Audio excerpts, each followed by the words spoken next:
इस वीडियो में मैं आपको आज 6 ऐसी जहर प्रीपोजिशन सिखाने वाला हूं जिसका इस्तेमाल बड़े बड़े अफसर ही जानते हैं। यकीन नहीं आता तो बताओ। विद का मतलब बताना जरा।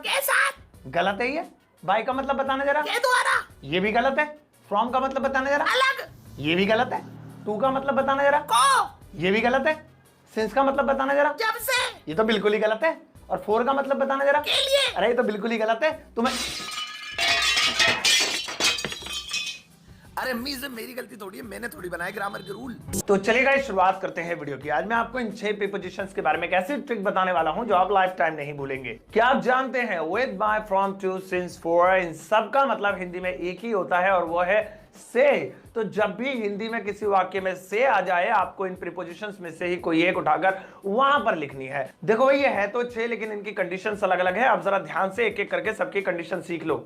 सबसे पहले बात करते हैं विद की। इसका मतलब होता है से, लेकिन इसका इस्तेमाल वहां पर करेंगे जहां पर वाक्य में हथियार या औजार से पहले से आ रहा है, यानी कि वेपन हो या फिर टूल हो और उससे पहले आए से, तो भाई वहां पर विधि लगेगा, इसके अलावा कुछ नहीं लगेगा। सेंटेंस देखो, मैं छुरी से केक काटूंगा। I will cut the cake dash the knife. यहां पर डैश में क्या आना चाहिए? मान लो मैं इसके 4 ऑप्शंस दे दूं कि विद आएगा, बाय आएगा, फ्रॉम आएगा या फिर टू आएगा, तो ज्यादातर लोग जब एग्जाम देने बैठते हैं तो उनके दिमाग में ये वाली शंका चलेगी, हाँ भैया बाई आएगा भाई, क्योंकि छुरी के द्वारा कटेगा ना, तो द्वारा के लिए तो बाई लगता है, इसमें बाई आएगा। ऑप्शन बी लगा दे आईएएस बनेगा IAS.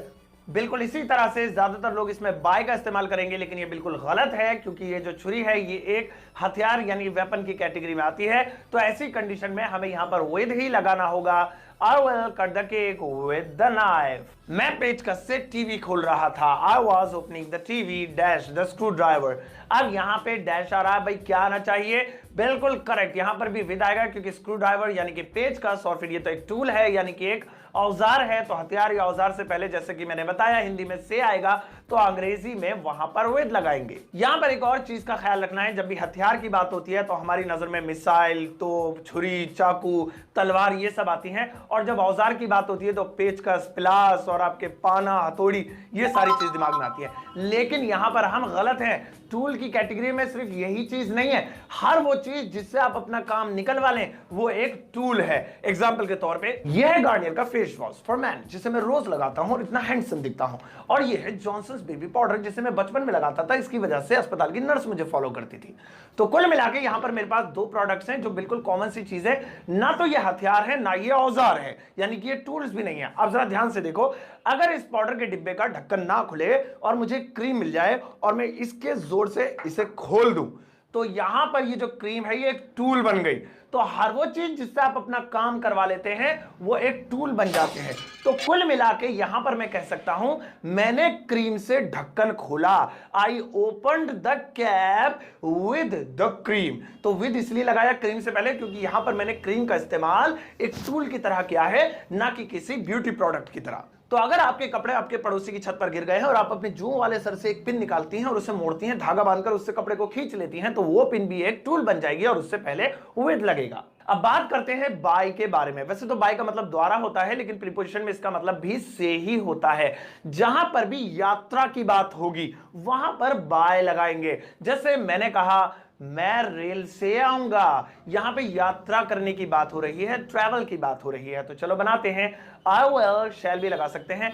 I will come dash the train. तो यहां पे डैश में हम लोग भरने वाले हैं बाय। वजह क्या है? क्योंकि एक तो से आ रहा है हिंदी में और से आ भी रहा है, तो किसके लिए आ रहा है? यात्रा के लिए आ रहा है, तो बनेगा I will come by the train. मैं बाइक से जाता हूं, इस सेंटेंस में भी ट्रैवल की बात हो रही है, यानी कि ये ट्रैवल करेगा किसी गाड़ी से। तो चलो बनाते हैं, आई गो मैं जाता हूं डैश बाइक या द बाइक। तो इस डैश के अंदर भी हम लोग भरने वाले हैं बाय।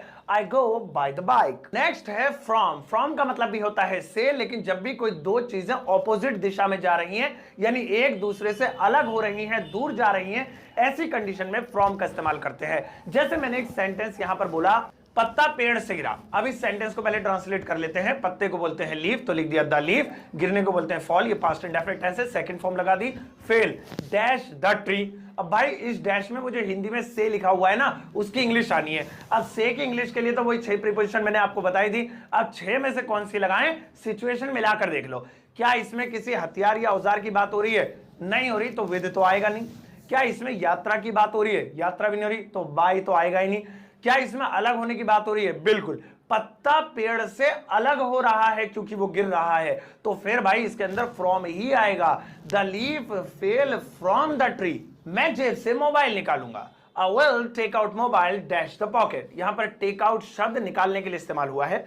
अब यहां पर ये जो डैश है इसमें क्या आएगा भाई? इसमें भी फ्रॉम आएगा क्योंकि ये जो मोबाइल है ये निकाला गया है, मतलब पॉकेट और मोबाइल दोनों ऑपोजिट दिशा में गए हैं, मोबाइल पॉकेट से अलग हुआ है, तो यहां पे फ्रॉम द पॉकेट आएगा। एक बात और याद रखिएगा, अगर किसी सेंटेंस में कम यानी आना शब्द आ रहा है और उसी सेंटेंस में जगह का नाम भी आ रहा है, तो फिर भाई 100, 200, 300, 400, 1000% ये बात पक्की है कि उस सेंटेंस में फ्रॉम आएगा ही आएगा जगह के नाम से पहले। ये एक ट्रिक है, इसमें कोई फॉर्मूला वगैरह देखने की जरूरत नहीं है कि अलग हो रहा है, नहीं हो रहा है, आ रहा है या जा रहा है। नो, अगर कम आ रहा है और जगह का नाम आ रहा है तो जगह के नाम से पहले फ्रॉम लगेगा ही लगेगा। जैसे मैं दिल्ली से आ रहा था, I was coming dash Delhi। अब इस सेंटेंस में देखो कम भी आ रहा है और दिल्ली यानी जगह का नाम भी आ रहा है, तो यहां पर तो पक्का पक्का आंख बंद करके लिख दो फ्रॉम ही आएगा। I was coming from Delhi। अब ये एक तरह से दिल्ली से अलग भी हो रहा है तो फ्रॉम वैसे भी सेट बैठ रहा है, लेकिन ट्रिक वैसे भी कह रही है कि कम आए और जगह का नाम आए तो फ्रॉम तो लगा नहीं। नेक्स्ट प्रीपोजिशन है टू। इसका मतलब भी से ही होता है। विद लगाते हैं हथियार या औजार के लिए, बाय लगाते हैं यात्रा के लिए, फ्रॉम लगाते हैं अलग करने के लिए, टू लगाएंगे मिलने के लिए। अब देखिए दोनों में फर्क समझ लीजिए, फ्रॉम लग रहा है अलग होने के लिए, टू लग रहा है मिलने के लिए। एग्जाम्पल के तौर पे मैंने पापा से कहा। अब यहां पर देखिए पापा से कहेगा तो पापा से करेक्ट होगा, तो चलो बनाते हैं आई, मैंने, सैड जो कि से की सेकंड फॉर्म है जिसका मतलब कहना होता है, आई सैड डैश फादर। अब इसमें क्या लगेगा? डैश में ऊपर से लिखा है तो कनेक्ट होने के लिए, जुड़ने के लिए लिखा जाएगा I said to father. To के बारे में खास बात बताऊं, ये वहां भी लग जाता है जहां पर से नहीं भी आ रहा हो, यानी से सेंटेंस में नहीं लिखा तब भी टू लग जाएगा। कब लगेगा उसकी सिचुएशन सुनो। सिचुएशन ये है कि उस सेंटेंस में एक तो गो शब्द आना चाहिए, गो की चाहे कोई सी भी फॉर्म हो, गो हो, वेंट हो, गॉन हो, गोइंग हो, गोज हो, यानी पहली दूसरी तीसरी चौथी पांचवी कोई सी भी फॉर्म हो, और साथ ही साथ जगह का नाम भी आना चाहिए, तो लगेगा उस जगह के नाम से पहले टू। अब पहले मैंने कहा था कम शब्द है तो जगह के नाम से पहले फ्रॉम लगेगा। अब याद रखना अगर गो शब्द आ रहा है तो जगह के नाम से पहले 100, 200, 300, 1000% बात पक्की है कि वहां पर टू लगेगा। जैसे एक सेंटेंस है, वह दिल्ली जाएगा, ही विल गो डैश दिल्ली। अब इस डैश में हमें क्या भरना है? टू भरना है। वजह क्या है? एक तो यहां पर गो शब्द आ रहा है और जगह का नाम आ रहा है, तो पक्का पक्का पक्का यहां पर हमारी ट्रिक काम कर रही है, यहां पर टू ही आएगा, he will go to Delhi. Last में बात करते हैं सिंस और फॉर की। इन दोनों को एक साथ ले लेते हैं ताकि ये वीडियो ज्यादा लंबी ना हो जाए। बाकी की चार प्रीपोजिशंस की तरह इन दोनों का मतलब भी हिंदी में से ही होता है, लेकिन खास बात यह है इनका इस्तेमाल सिर्फ समय के लिए होता है। यानी अगर किसी सेंटेंस में समय आ रहा है और उससे पहले से लफ्ज आ रहा है हिंदी में, तो इंग्लिश में वहां पर सिंस या फॉर में से कोई एक प्रीपोजिशन लगेगी। अब कौन सी लगेगी वो ध्यान से सुनो। समय दो प्रकार के होते हैं, एक होता है पक्का समय, एक होता है कच्चा समय। जिस टाइम का नाम दिया है, जैसे जनवरी ये महीने का नाम है, सोमवार ये दिन का नाम है, 2018 ये साल का नाम है, 15 अगस्त ये तारीख का नाम है। इसके अलावा किसी भी टाइम का अगर नाम है एग्जैक्ट तो वो पक्का समय है और पक्के समय से पहले हमेशा सिंस लगेगा अगर हिंदी में से आ रहा है तो। इसके अलावा कच्चा टाइम जिसका कोई टाइम नहीं है, 2 घंटे पता नहीं कौन से 2 घंटे, 4 दिन पता नहीं कौन से दिन, कई साल पता नहीं कौन से साल की बात कर रहा है, 4 महीने पता नहीं कौन से महीने, जनवरी फरवरी नाम ही नहीं दे रखा, यह है कच्चा समय यानी इम्परफेक्ट टाइम। इनसे पहले अगर हिंदी में से आ रहा है तो वहां पर भाई फोर लगेगा। मैं सन 2005 से पढ़ा रहा हूं, I have been teaching dash 2005। अब भाई देखो ऊपर हिंदी में से आ रहा है और से भी किससे पहले आ रहा है? टाइम से पहले आ रहा है। पक्की बात है ये जो डैश है इसमें सिंस या फॉर में से कोई एक लगेगा। अब लगेगा कौन सा? तो टाइम देखो कच्चा है पक्का है, 2005 ये तो यार एग्जैक्ट नेम दे रखा है साल का, since 2005। I have been teaching since 2005।